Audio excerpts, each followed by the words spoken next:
क्योंकि अभी तक हमारे वरिष्ठों से हमारे को गो नहीं आया है कि हम अपने दम पे लड़ेंगे, लेकिन अगर वो ऐसा सिचुएशन आए तो हमारी क्या तैयारी है वो हिसाब से हमारी बैक टू बैक मीटिंग्स हो रही है। तो हमने कैटेगरीज वाइज जो हमारे पार्टी की तरफ से एकदम श्योर कैंडिडेट्स है उनकी लिस्ट बना के रेडी रखी है। जब भी हमारे वरिष्ठों का आदेश आता है तो हम वो लिस्ट से साथ आगे बढ़ेंगे। उसके बाद हमने बी और सी कैटेगरीज की भी मतलब इमीडिएटली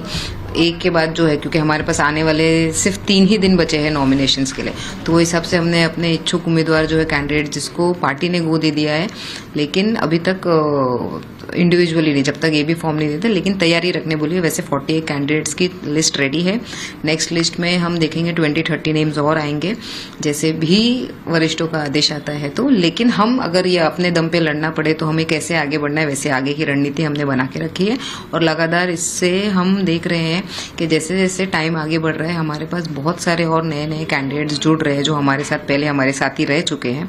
लेकिन उनको मौका नहीं मिल पा रहा है या उनको थोड़ा सा उस तरफ से लड़ने की उनकी उतनी बोलते ना हिम्मत या उनकी वो लेवल नहीं पहुंच पा रहे, तो हमारे पास अप्रोच कर रहे हैं। तो हम देखेंगे आने वाले कुछ दिनों में अगर हमको इंडिविजुअली लड़ना पड़े तो हम 100 के करीब सीट्स लड़ेंगे। कुछ सीट ऐसी है जहां पर अभी भी पेज जो है वो अटका हुआ है, क्योंकि कुछ देर पहले जो प्रदेश अध्यक्ष है उन्होंने कहा कि हमने बीजेपी के साथ जो अलायंस किया था, एनडीए के साथ जो अलायंस किया था, उसका फायदा हमें देखने को मिला और ये जो अलायंस है वो आने वाले दिनों में बरकरार रहेगा। तो ऐसी कुछ सीटें हैं जिसमें पेज जो है वो अटकी हुई है एनसीपी और जो एनडीए है उनके साथ। नहीं, क्योंकि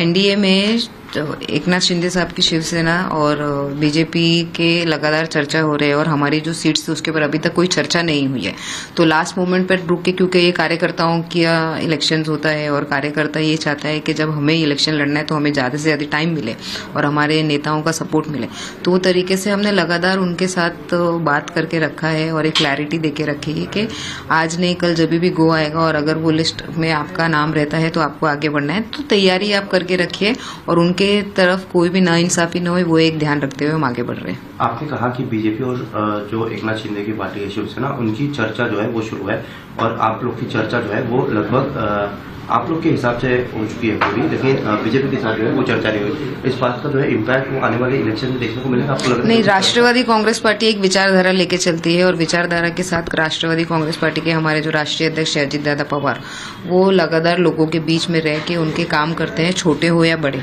तो उस तरीके से जो इमेज हमारे लीडर की बनी है वो इमेज लेके बहुत सारे लोग, और आपने देखा होगा कि अभी जो लास्ट चुनाव हुआ है नगर पालिका का, तो उसमें बहुत सारे लोगों ने पूरी ताकत से अजित दादा पवार साहब का साथ दिया है और वही रिजल्ट हमें ये इलेक्शन में भी देखने मिलेगा। और उसी तरीके से कुछ जो कैंडिडेट्स है जिनका भरोसा हमारे पास बढ़ रहा है, ऐसे लास्ट मोमेंट के कैंडिडेट्स की भी जांच हम कर रहे हैं। तो आने वाले आज और कल में हम देखेंगे, क्लैरिटी आ जाएगी और सिर्फ राष्ट्रवादी कांग्रेस पार्टी के तरफ से जो कैंडिडेट्स नहीं और भी जो नाराज दूसरी तरफ से कैंडिडेट्स है वो हमारे पास जुड़ रहे हैं और हम उनको मौका देंगे। महायुति में सीटों का जो बंटवारा है वो अब तक क्लियर नहीं हुआ है। आप ये कह रही हैं कि 100 सीटों पर लड़ने की तैयारी और जीतने की तैयारी है। इस बारे में महायुति के बाकी घटकों के साथ चर्चा की गई है कि हम 100 सीट नहीं, ये जो चर्चा है वो हमारे वरिष्ठ करते हैं। वरिष्ठ जब तक हमें आदेश नहीं देंगे, ये हमारी सिर्फ तैयारी है, तैयारी करके हम रख रहे, क्योंकि अगर लेट होता है तो हम कार्यकर्ताओं के ऊपर नाइंसाफी नहीं कर सकते, क्योंकि जब हम जैसे आमदार का इलेक्शन होता है तो यही कार्यकर्ता पूरी ताकत लगा के हमें जिताते हैं, और जब इनके चुनाव की बात आती है तो हम इतना डिले नहीं कर सकते और इतने एंड मोमेंट पे उनको ऐसा सिचुएशन में नहीं ला सकते कि भाई आपने हमें कुछ तैयारी करने बोला ही नहीं, तो और अगर आप हमें अभी बोल रहे हो नॉमिनेशन फाइल करने के लिए तो हमारी तैयारी नहीं। वो हिसाब से हमने वो सारे कैंडिडेट्स को उस तरीके से तैयार रहने बोला है और ये बोला है कि एंड ऑफ द डे जब हमारे वरिष्ठों का आदेश आएगा तब आगे बढ़ना है। बीएमसी का चुनाव है, मुंबई के मेयर का चुनाव है। अगर हम देखने जाए तो पिछले दिनों मुंबई के मेयर को लेकर कई बातें कही जा रही है कि बुर्खा जो पहनी है महिला वो मेयर होगी। कई लोगों ने इसका विरोध भी किया। आप एक महिला हैं, कैसे देख रही है इस लगातार जो चर्चा शुरू है मुंबई के मेयर को? देखो,